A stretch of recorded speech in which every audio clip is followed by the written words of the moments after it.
This is BZH coming here from Big Zach's house. Tonight I'm going to be doing an in-depth review of the new mini Sony Action Cam HDR-AZ1.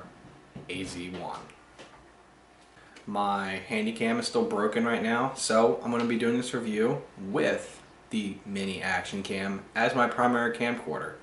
So I have some notes going over the pros and the cons, and I'm going to wrap it up and give you my opinion on whether this camera is worth buying or not. So I'll start off with the pros. So this camera is priced at $250. So it's economical to buy. It's only $250 in comparison to some of the other point of view cameras. It's fairly cheap. GoPro, the Hero 4 Silver, is still priced at $400 with the Hero 4 Black at $500. Some of the other Sony Action Cam models are still priced a little high, around $300 and $400. So this camera is pretty economical to buy. The Sony Mini Action Cam has great low light filming, just like the rest of the Sony Action Cams. It has an awesome battery life. So if anybody who watches my channel knows, each week I've been putting out a hockey video. We continuously film for over an hour and a half to 2 hours, and the battery life is phenomenal. It lasts the entire time with no problems.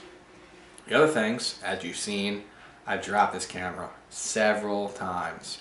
I have a video on my channel with the camera falling off of my helmet because I didn't put it on properly. So the case has taken a beating. So there's a lot of marks on the case. It's taken a pretty good beating, and the camera holds up strong every single time. So that's something good right there. The picture quality on this camera, in my opinion, is very good. I'm really happy with it. Something that the Mini Action Cam offers is it offers a vivid and a neutral setting. So this is where I go from a pro to a con. A lot of people like the vivid setting, and it's one of the pros for many people, but I'm not all that happy with the vivid setting. I like the neutral setting. When I'm filming, I like it to look real. I don't want it to be exaggerated. So with the vivid colors on the Mini, I think it's exaggerated a little bit. So I always film in neutral. It's not always the best in other people's opinions, but I like the neutral setting. To me, it looks real. I have comparison videos with the HDR-AZ1 and the GoPro Hero 4 Silver, where I did the whole video in neutral color setting for the Mini Action Cam. Check it out, let me know what you think. Now to get into the cons. So it doesn't have GPS built into this camera, which is something that we knew. They told us that from the start. In order to make it mini, it had to have the GPS built into the live view remote rather than the camera. So that's what makes it smaller. So with it being smaller, another con is that this camera is not universal with the underwater cases with some of the other cameras that Sony has released, the AS100, the S30, and not all of the accessories are are universal with this camera. Some of the other accessories that I know off the top of my head that aren't universal is the LCD screen cradle. So that's going to be something that you have to weigh out. One of the other things that I'm not all that happy about with this camera is the underwater filming.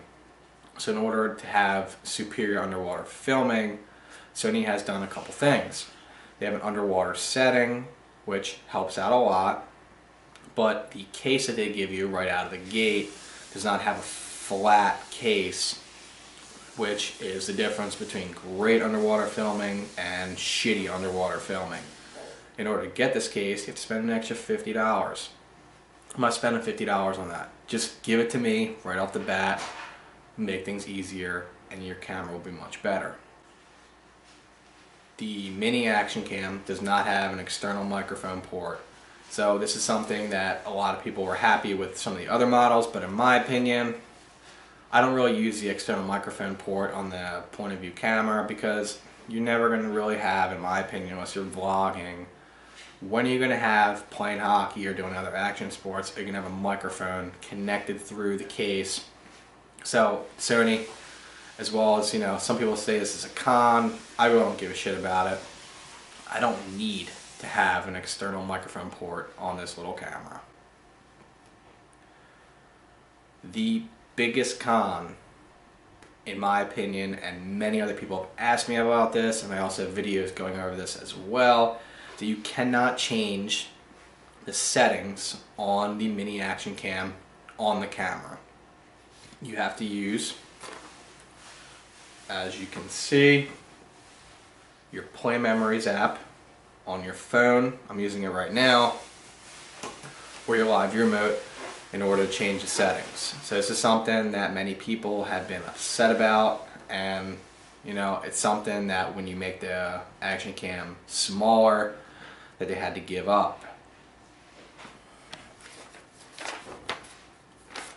So the big question is, would I recommend this camera for you guys to buy? And I would say yes. This is a great camera. I think it's worth the money. Performs very well. It's only $250. Now, would I upgrade my AS100 or my AS30 to this camera? No. If this is your first Sony action cam, I would say pick it up. It's a great camera. It's worth the buy. If you have a GoPro and you just want to explore and you want to have something different, yeah, pick it up. It's only $250. It's not that big of a deal. But you're not going to get better quality out of this camera than you're going to get out of a Hero 4 Silver, Hero 4 Black, or a Sony Action Cam AS100 or an AS30. So if this is your first action cam and you're looking for something a little smaller, I would highly recommend picking up this camera. It's worth the buy. It's worth the gift for Christmas. Holiday season's coming up. So let me know what you guys think about my review of this camera. I have a lot of videos with the mini action cam, and like always, I ask you guys to please like this video and subscribe to my channel. Subscribing is very easy, and it goes a long way with me creating new content for you guys. Thank you.